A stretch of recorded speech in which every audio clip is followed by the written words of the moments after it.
सियासत में धान खरीदी सबसे बड़ा मुद्दा है। प्रदेश के 25 लाख से ज्यादा परिवार सीधे तौर पर खेती से जुड़े हैं और ऐसे में उनके लिए धान खरीदी किसी उत्सव से कम नहीं है और इसलिए धान खरीदी पर सियासत भी जमकर होती है। प्रधानमंत्री नरेंद्र मोदी के छत्तीसगढ़ दौरे ने धान को लेकर एक बार फिर सियासत तेज कर दी है। इन सब पर देखिए हमारी ये खास रिपोर्ट।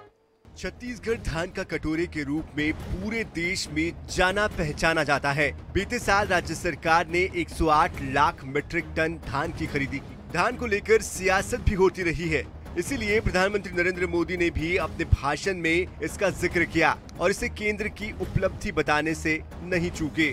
लेकिन धान की कीमत पर पीएम ने कुछ नहीं कहा, इसलिए सियासी जानकार ये कहते हैं कि फिलहाल राज्य सरकार की राजीव गांधी किसान न्याय योजना का भाजपा के पास जवाब नहीं है।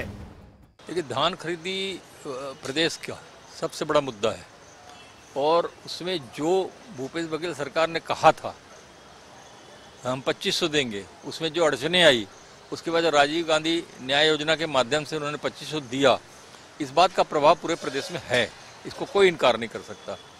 इधर सीएम भूपेश बघेल धान खरीदी को राज्य सरकार की उपलब्धि तो बता ही रहे हैं, वो ये भी बताने से पीछे नहीं चूकते कि राज्य सरकार की राजीव गांधी किसान न्याय योजना ही नहीं बल्कि किसी भी योजना का कोई जवाब भाजपा के पास नहीं है। वही भाजपा नेता प्रेम प्रकाश पांडे धान के मुद्दे पर भाजपा के घोषणा पत्र का इंतजार करने की बात कहते नजर आते हैं।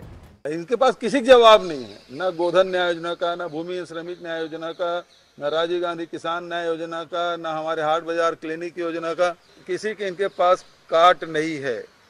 तो केवल ये अब 3 महीने तक के केवल ये कहेंगे कि धान हम खरीदते हैं तो ये हम करते हैं, वो सब बोलते रहेंगे। उनकी सबसे बड़ी कमजोरी हो गई है धान की खरीदी, क्योंकि ऑन रिकॉर्ड दिल्ली की सरकार ने ये कह दिया कि अगर आप बोनस दोगे तो हम आपका चावल ही नहीं उठाएंगे।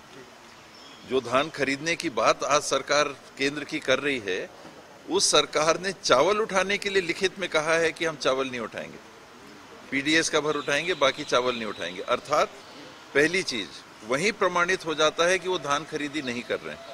प्रधानमंत्री जी ने बड़ा स्पष्ट कर दिया कि हम जो चावल खरीदते हैं एफसीआई के माध्यम से, वो लगभग जो इनका धान का प्रोक्योरमेंट होता है वो 85% धान की कीमत हमारे ही उस चावल खरीदी के एफसीआई के माध्यम से दिया जाता है। धान खरीदी प्रदेश के लिए सबसे बड़ा मुद्दा है। यही वजह है कि खरीदी की क्रेडिट लेने को लेकर सियासत तो हो ही रही है। धान की कीमत का मसला भी बेहद अहम है। फिलहाल कीमत के मुद्दे पर कांग्रेस का पलड़ा जहां न्याय योजना की वजह से भारी नजर आ रहा है, तो अब भाजपा का घोषणा पत्र ही ये बताएगा कि कीमत को लेकर उसकी क्या रणनीति है। रायपुर से INS 24/7 के लिए गौरव शर्मा की रिपोर्ट।